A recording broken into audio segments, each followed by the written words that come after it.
नमस्कार. आजपासून आपण श्री रामचंद्र कृष्ण कामत लिखित नामजपाचे महत्त्व हे पुस्तक वाचायला घेतो आहोत. लेखकाचे आत्मनिवेदन. नामरामकारी बहुता निज सर्व शक्ती स्तत्रापिता नियमितः स्मरणेन कालः एतादृशी तव कृपा भगवन् ममापि दुर्दैवम ईदृशम इह जने नानुरागः. श्रीकृष्ण चैतन्य म्हणजेच गौरांग प्रभू. अर्थ: भगवान, जीवांच्या कल्याणासाठी तुमच्या नामाची संख्या तुम्ही पुष्कळच करून ठेवली आहे. तसेच त्या प्रत्येक नामामध्ये आपली सर्व शक्ती अर्पित करून ठेवली आहे, भरून ठेवली आहे.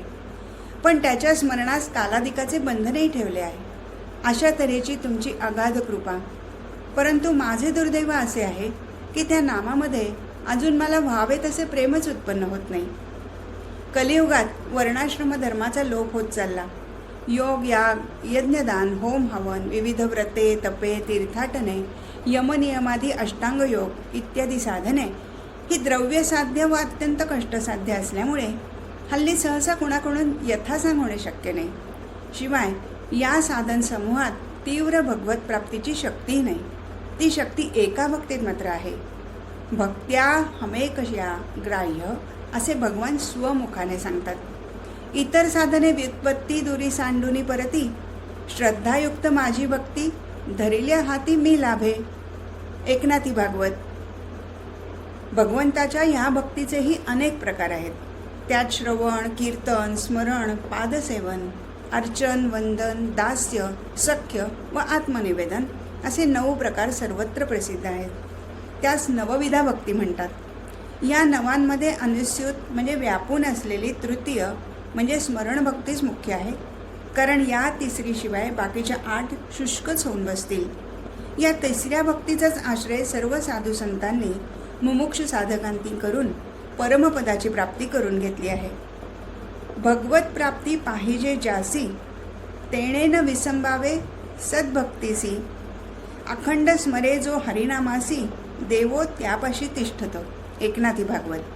असे हे हरिनाम म्हणजे हरीला आकर्षण करणारे एक सुंदर व शक्तिमान यंत्रच आहे. नामाच्या योगाने नामीची प्राप्ती बलात्काराने होऊन जाते. नामाश्रयी पुरुषाला नामीकडे घेऊन जाणारा नाम हा एक उत्तम वाटाड्या, मित्र अथवा गुरुच आहे.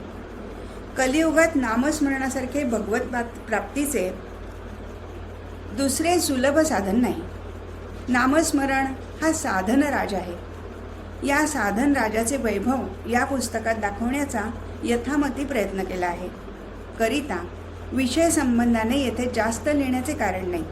तथापि या आत्मनिवेदनात पुस्तकाचा थोडासा इतिहास देणे व ज्यांचे सहाय्य पुस्तकाच्या लेखनास व प्रकाशनास झाले त्यांचे कृतज्ञतापूर्वक स्मरण करणे व आभार मानणे एवढेच कर्तव्य राहते. ते यथामती व यथास्मृती पुढे लिहिल्याप्रमाणे करत आहे. सत्शास्त्र देखील संथमुखाने श्रवण केले पाहिजे असे म्हणतात.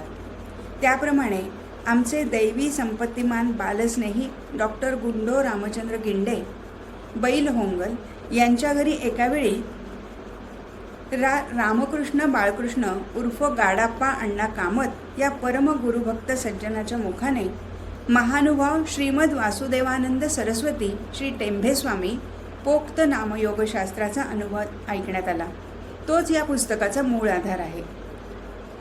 या अनुवादाचा पहिला लेख शक 1839 मोठा यज्ञ व साक्षात्कार अथवा साधनराजची सर्वभैव ओळख या मथळ्याखाली महाराज पांगारकर यांच्या मुमुक्षु साप्ताहिकामधून प्रसिद्ध केला होता. तो असंख्य सज्जनांना आवडून स्वतंत्र पुस्तक रूपाने प्रसिद्ध करण्याबद्दल अनेकांची पत्रे आली. त्यात महाशय शंकर श्रीकृष्ण देव धुळे यांनी तर रामदास व रामदासी मासिकाच्या अंकात त्या लेखाचे अभिनंदन करून याची स्वतंत्र पुस्तके छापण्याबद्दल थोडीशी वर्गणीही पाठवून सक्रिय सहानुभूती दाखवली. थोड्याच दिवसांनी या लेखाचे लहानसे स्वतंत्र पुस्तक काही आनंदराव गणपतराव धैर्यमान मुंबई या गुरुभक्त प्रेमी गृहस्थांनी छापून 2000 प्रती मोफत वाटल्या. त्यानंतर अनेक जिज्ञासूंनी पत्रे पाठवून काही प्रश्न विचारले.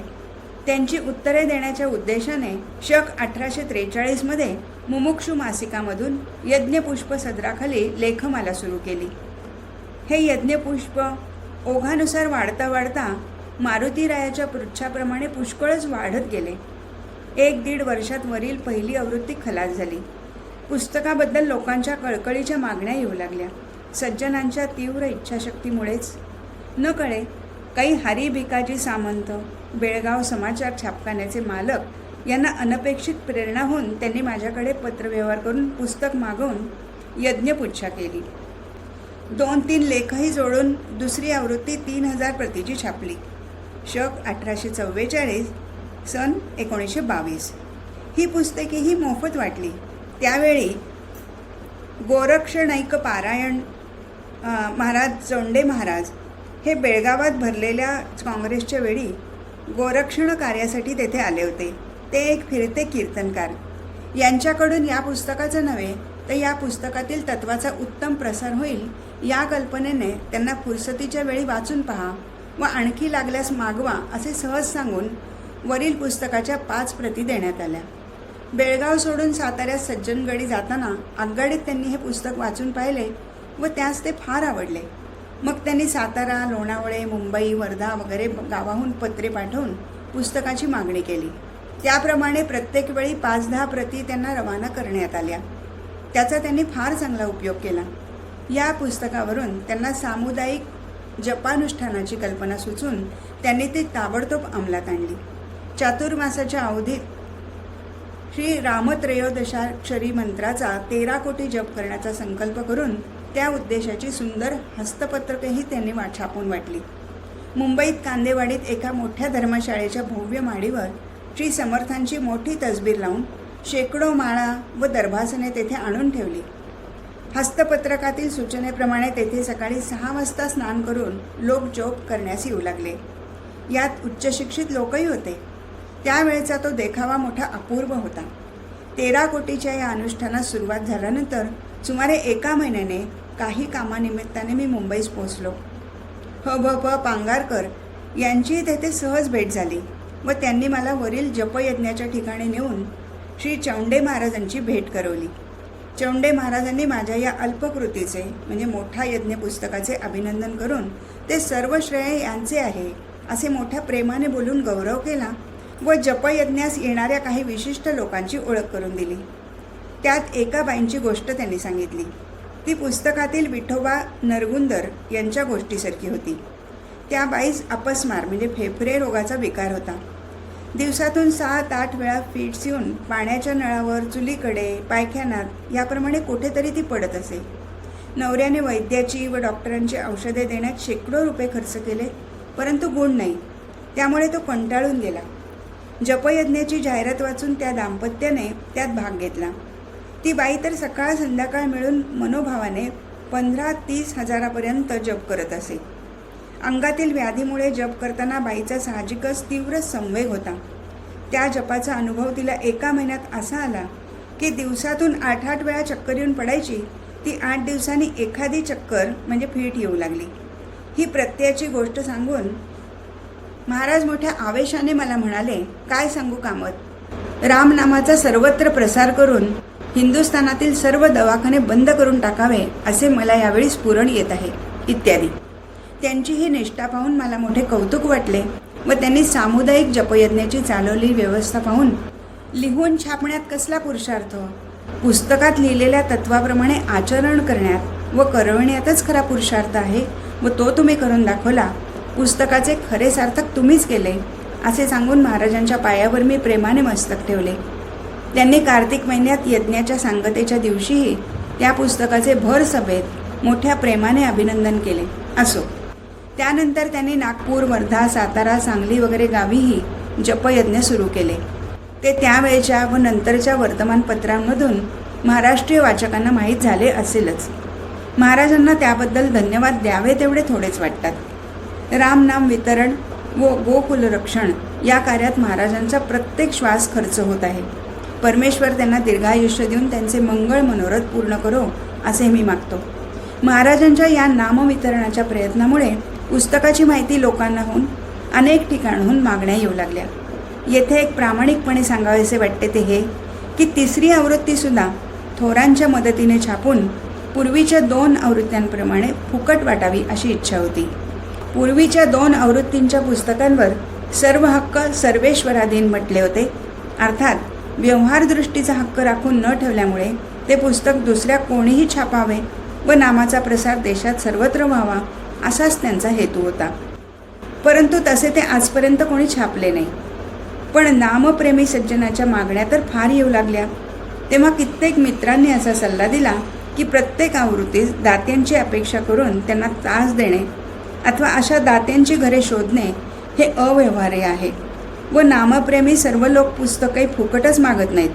त्याकरता पुस्तक छापून ते माफक किमतीत देण्याची व्यवस्था करावी. त्यायोगे पुढील आवृत्त्या छापण्यास तसेच यज्ञपुच्छ लेखमालेतील एकापेक्षा एक महत्त्वाचे लेख आहेत त्याचेही स्वतंत्र पुस्तक छापण्यास अडचण पडणार नाही इत्यादी. ही त्यांची प्रेमळ सूचना सुजाणपणाची, व्यवहार्य व धर्म्य वाटल्यामुळे अशी व्यवस्था केली म्हणण्यापेक्षा परमेश्वराने कृपेने करून घेतली असेच म्हणणे योग्य होईल, कारण एवढे सुद्धा करण्याची माझी शक्ती नव्हती. असतो. शेवटी या पुस्तकाची ही आवृत्ती पाहण्यास व त्याची अनेक भाषात भाषांतरे झालेली ऐकण्यास नामयोगी गाडाप्पा अण्णा कामत, वामनराव यरझरवीकर, आनंदराव धैर्यवान, हरिपंत सामंत, अंबाजीराव पुली वगैरे प्रेमी पुरुष व नारायणराव जोशी यांची पितामही लक्ष्मीबाई उर्फ मान्नीबाई जोशी यांना मी अनुसूया मातेची उपमा देतो. ही मंडळी आज हयात नाहीत याबद्दल खेद प्रदर्शित करून त्यांच्या दिवंगत आत्म्यास परमशांती अथवा उत्तम पुनर्जन्म देण्याबद्दल भगवंताची प्रार्थना करून तसेच मागील व या आवृत्तीच्या प्रकाशनास हरेक प्रकारे सहाय्य करणाऱ्या सर्व लोकांबद्दल व लेखक वाचकांबद्दल खालील अभंगाने त्यांच्या व संतांच्या चरणी याचना करून हे आत्मनिवेदन पुरे करतो. नाम आठविता सद्गती कंठी, प्रेम वाढे पोटी ऐसे करी, रोमांच जीवन आनंदाश्रू नेत्री, अष्टांगही गात्री प्रेम तुझे, सर्वही शरीर वेचो या कीर्तनी, गाऊ निशिदिनी नाम तुझे, तुका म्हणे दुजे न करी कल्पांती, सर्वदा विश्रांती संतापायी. संत चरणरज रामचंद्र कृष्ण कामत, श्री दुर्गदत्त दत्त मंदिर, माशैल, गोवे. सुखदुःखाचे नियम व नामसाधनाचे सौलभ्य आणि सार्वभौमत्व. जगात फळे 2 आहेत, सुख व दुःख. पैकी सुख हे पुण्याचे फळ व दुःख हे पापाचे फळ. हा केवळ शास्त्राचा सिद्धांत नव्हे तर निसर्गाचे नियम आहे. आणि निसर्गाचा नियम म्हटला की तो अटळ व अढळ असायचाच. पृथ्वीवरील कोणत्याही जुलमी राजाच्या कायद्यापेक्षा निसर्ग राजाचा कायदा हा अधिक कडक असतो. या कायद्यात क्षमा हा शब्द बिलकुल मिळायचा नाही. निसर्गाच्या राज्यात गुन्हा हा छापून कधीच करता येत नाही. अशा या राजाचे कायदे म्हणजे नियम आमच्या पूर्वज ऋषींनी अतींद्रिय दृष्टीने शोधून काढून जगाच्या कल्याणाकरता श्रुती व स्मृती रूपाने लिहून ठेवले आहेत. मनुष्यांना सुख म्हणजे पुण्याचे फळ पाहिजे, परंतु पुण्य करणे नको. तसेच त्यांना दुःख म्हणजे पापाचे फळ नको, पण ते पाप बळेच करतात. त्यामुळे निसर्ग नियमानुसार त्यांचे जन्म दुःख परंपरेतच जातात. आज जे कोणी कमी जास्त सुखसंपन्न दिसतात ते त्यांच्या पूर्वजन्मीच्या पुण्य तारतम्याचे फळ आहे. ज्यास पुष्कळसे सुख व ऐश्वर्य पाहिजे त्यांनी पुष्कळसे पुण्य केले पाहिजे हे सहज सिद्ध होते. परंतु पूर्वीसारखे अश्वमेधादी यज्ञ किंवा गज, अश्व, भूमी, गो, रत्न, सुवर्ण इत्यादी दाने करण्याचे सामर्थ्य लोकात हल्ली नाही.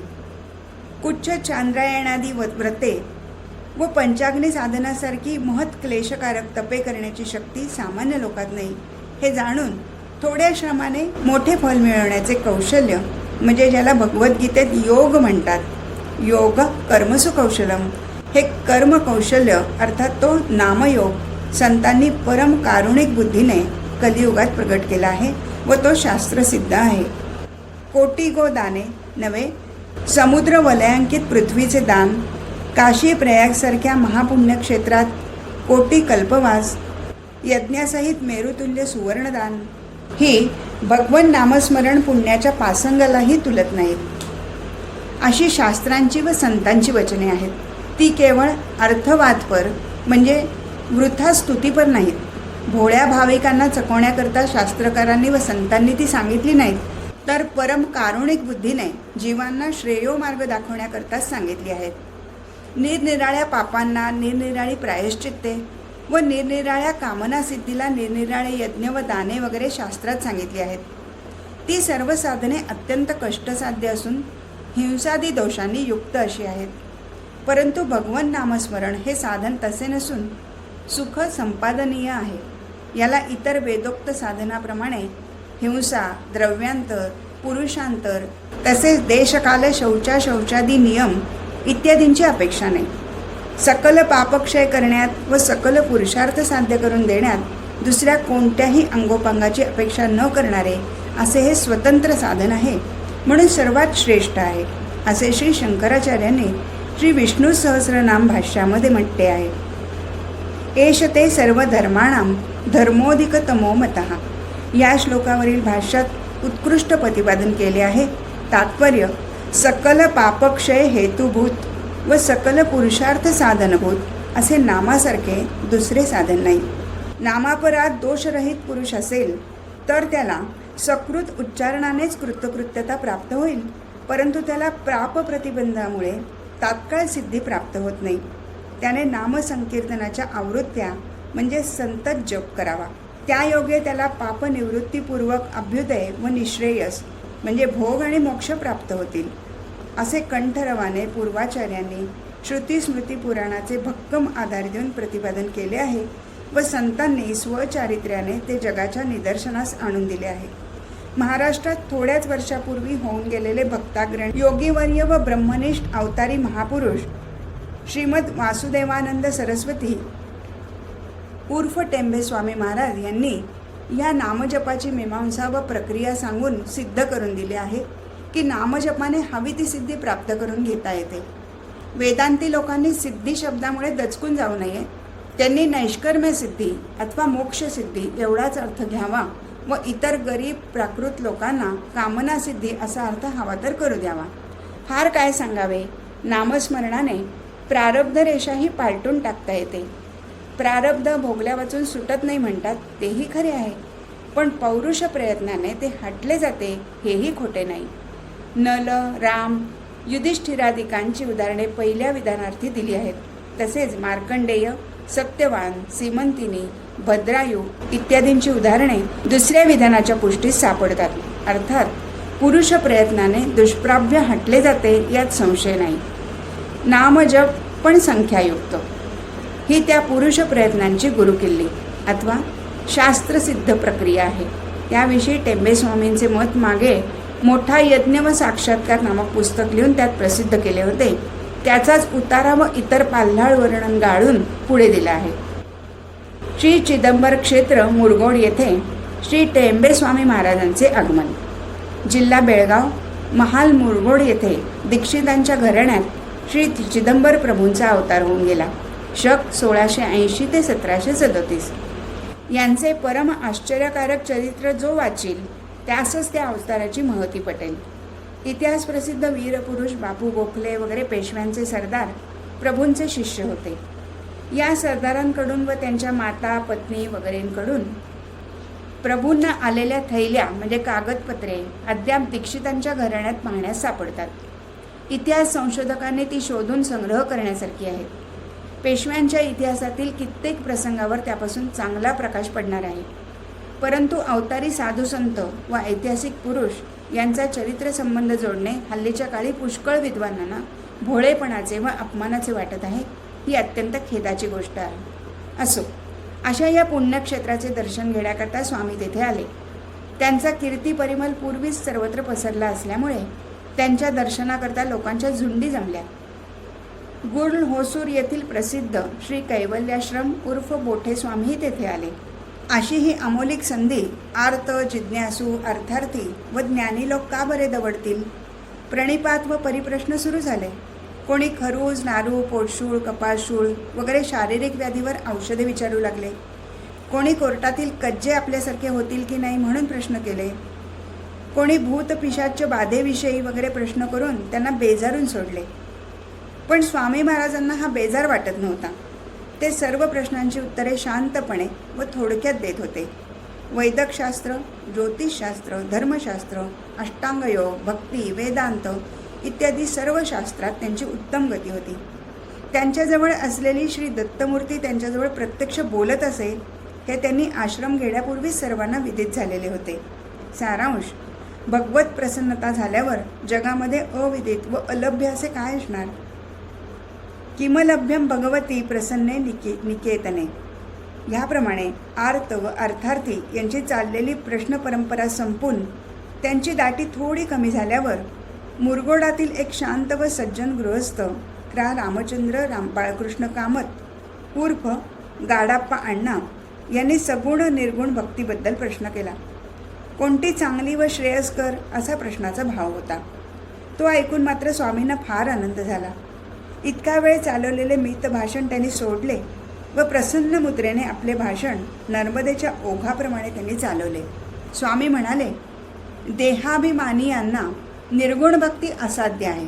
ती एकाएकी साध्य होण्यासारखी नाही. सगुण भक्ती सुलभ व साध्य आहे आणि नामस्मरण हे तिचे सुलभ साधन आहे. आपणास जी इष्ट व प्रिय देवता असेल तिच्या नामाचा संकल्प करून ते घ्यावे म्हणजे फळ लवकर मिळते. नामस्मरणातही सकाम व निष्काम असे 2 प्रकार आहेत. सकाम नामस्मरणाचा पहिला प्रकार, नाममंत्राची जितकी अक्षरे असतील तितके लक्ष जप स्नान करून सोहळ्याने करावा. हा जप ती संख्या पुरी होईपर्यंत रोज जेवणाच्या पूर्वी होईल तितका करावा. उदाहरणार्थ राम हा द्विअक्षरी मंत्र, त्याचा 2 लक्ष जप केल्यास पुरे. तेवढा झाल्यानंतर त्याच मंत्र्याने सोहळ्यानेच 1 शून्य कमी करून म्हणजे 20,000 इतक्या जपाने मार्जन करून घ्यावे. त्याही वरील 1 शून्य कमी केले असता 2,000 राहतात. तेवढ्या मंत्राने होम करून अवदान द्यावे. त्याही वरील 1 शून्य कमी केले असता 200 राहतात. तेवढ्या संख्येने तर्पण करावे म्हणजे पाणी सोडावे. शेवटी त्याही वरील 1 शून्य कमी करून होणाऱ्या संख्येइतके म्हणजे 20 ब्राह्मण भोजन घालावे व यथाशक्ती दक्षिणा देऊन त्यांना संतुष्ट करावे म्हणजे इष्टकामना पूर्ण होते. सकाम नामस्मरणाचा दुसरा प्रकार, वरीलप्रमाणे 2 लक्ष जप करून 20,000 अवधाने द्यावे व त्याच्या 1 म्हणजे 2,000 ब्राह्मण भोजन घालावे. हा उत्तम प्रकार होय. परंतु ह्या प्रकारे एक कामना सिद्ध होते. प्रत्येक वेळी प्रत्येक कामनेस असे विधान करावे लागते. हा मंत्र आपल्या मनास गोड वाटेल तो धरावा. नसल्यास कोणाही ब्राह्मणाला वगैरे विचारून मी करतो असे सांगून त्याची अनुज्ञा घेऊन जपास आरंभ करावा. यानंतर स्वामी महाराजांनी निष्काम जपाचे महत्त्व वर्णन करून त्याचेही 2 प्रकार सांगितले. ते पुढे लिहिल्याप्रमाणे आहेत.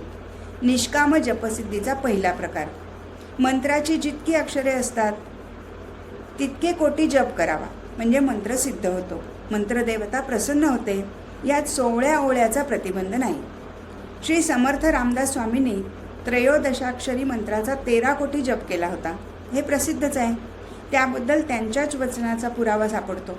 समर्थाने श्रीराम प्रसन्न झाल्यावेळी अखेरीस त्याजकडे मागणे मागितले व श्रीरामांनी ते त्यांना आश्वासन पुरस्सर वचनदान केले आहे. तो अभंग असा: आता एकची मागणे कृपा करुणी या देणे, ज्याची दर्शनाची आशा त्याची पुरवावी इच्छा. ऐक सखया वचन त्यासी देईन दर्शन, 13 अक्षरी मंत्राचा जप करील जो साचा. गणना होता 13 कोटी त्यासी भेटेल जगजेठी, भयन धरावे मनी बहु बोललो म्हणून. बहु म्हणजे पुष्कळ मोठी संख्या सांगितली म्हणून भय अथवा कंटाळा धरू नये असे श्रीराम सांगतात. पुढे ते या जपानुष्ठानाची सुलभता अथवा सवलत ही परमकृपेने कशी सांगून देतात ती पहा. न लगे आसनी बैसावे, न लगे अन्नही त्यागावे, येता जाता धंदा करिता जपसंख्या मात्र होता. 13 कोटी गणना त्याची, पापे निरसती जन्मांतरीची. त्यासी देईन दर्शन, तात्काळची मुक्त होणे. ऐसावर होता जाण, दास झाला सुख संपन्न. असो. निष्काम जपसिद्धीचा दुसरा प्रकार, मंत्राची अक्षरे कितीही असोत अमुक कोटीचा म्हणून संकल्प न करता जप एकसारखा करीतच राहावे. असे करीत असता प्रत्येक कोटीस ईश्वरी नियमाप्रमाणे आपल्या जन्मकुंडलीतील एक स्थान शुद्ध होत जाते. 12 कोटींनी 12ही स्थाने शुद्ध होतात. 12 कोटी संपूर्ण झाल्यानंतर गुरुरूपाने स्वप्नात अगर प्रत्यक्ष अनुग्रह मिळून कृतार्थता प्राप्त होते. मुमुक्षु दशा संपून उत्तम म्हणजे तीव्र साधक कोटीत गणना करण्यास तो लायक होतो व पूर्णता फारच लवकर प्राप्त होते. 12 स्थानांची शुद्धी झाल्यानंतर जीव ग्रहकक्षेतून सुटून परमात्म कक्षेत जातो. खरीखुरी अध्यात्म उन्नती होते. सगुण साक्षात्कार व गुरु अनुग्रह हे 2 या निष्काम अनुष्ठानात मुख्य आहेत. आज इथेच थांबू. हरिओम तत्सत.